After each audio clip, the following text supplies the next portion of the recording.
I'm your host, Dr. Joe Dispenza. Let's begin.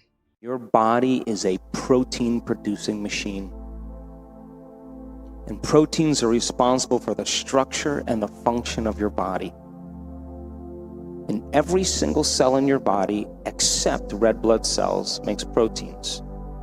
Your immune system makes immune proteins called antibodies. Your stomach cells make stomach proteins called enzymes.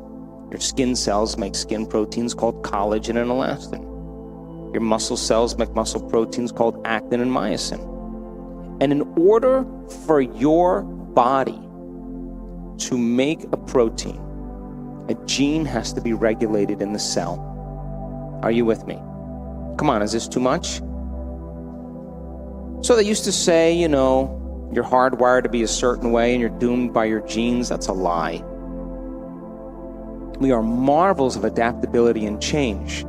But if you're a scientist studying rats in an unchanging environment, you're not going to see many genetic changes or neurological changes. Would you agree? So then, genes are like Christmas tree lights. They're turning on and off all the time.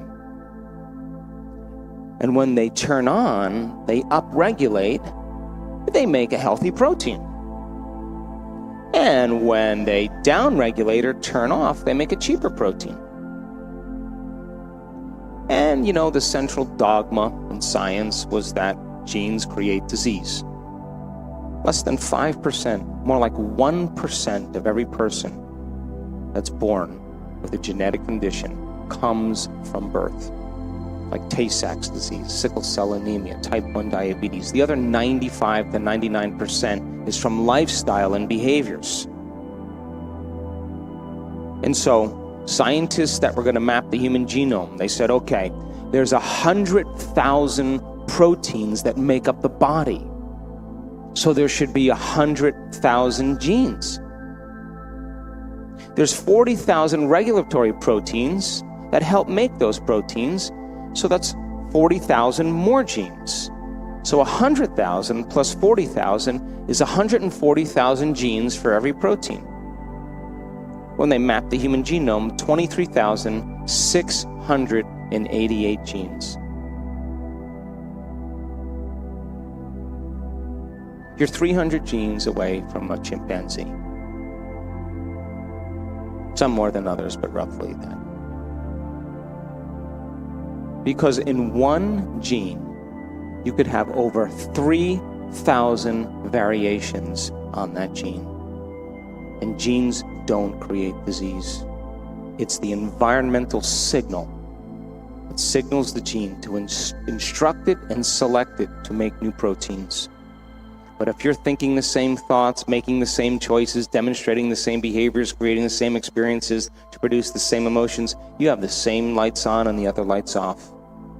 And you're headed for a genetic destiny. Are you with me still? Take a group of stressed out executives. You teach them how to find the present moment. You teach them how to breathe. You teach them how to make a few different choices and to do a few different things. And you teach them how to express some suppressed emotions. And at the end of 8 weeks, they regulate 1,561 new genes. Over 800 genes for growth and repair. And just about 700 genes to downregulate inflammation and disease, turning on new lights, turning off old lights. And so then, we did an experiment in February of this year in our advanced workshop. I randomly selected 120 people. And I wanted to measure their cortisol levels, which is the stress hormone level. And I wanted to measure another chemical called IgA, immunoglobulin A, or salivary immunoglobulin A, the primary defense against bacteria and viruses in your body, better than any flu shot. And what happens is that when your stress hormones go up, your immune system goes down. Because as you begin to mobilize all this energy for some threat in your external environment, real or imagined, you rob the energy in your internal environment for growth and repair. So if you keep turning on the fight or flight response, you keep turning on the sympathetic nervous system, and you're mobilizing all this energy, you're drawing from this invisible field of vital energy around your body, and you're turning it into chemistry. And if you keep doing that, the field around your body shrinks. And now you are more matter and less energy, more particle and less wave. And now in your life, you are matter trying to change matter. And it's going to take time to get what you want. But as you keep diminishing your vitality, and you keep robbing from this field, the immune system begins to shut down, because all the troops are fighting some war abroad and there's no homeland security, and IgA levels go down. So we randomly selected 120 people, and we measured their cortisol levels, and we measured their IgA levels. Now, when you're under stress, the emotions that you feel under stress is anger, hostility, frustration, impatience, fear, anxiety, worry, guilt, shame, envy, jealousy, competition. Those are all created by the hormones of stress.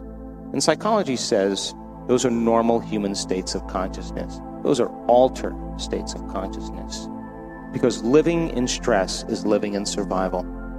And stress is when your brain and body are knocked out of balance. Stress is when your brain and body are knocked out of homeostasis. Are you with me? So, I reasoned, well, what if the reverse was actually true? What if people were taught how to open their heart? And when you're frustrated and when you're impatient and you're angry, your heart beats out of rhythm. And we've measured that over and over again. The heart gets highly incoherent, and the heart has its own little brain.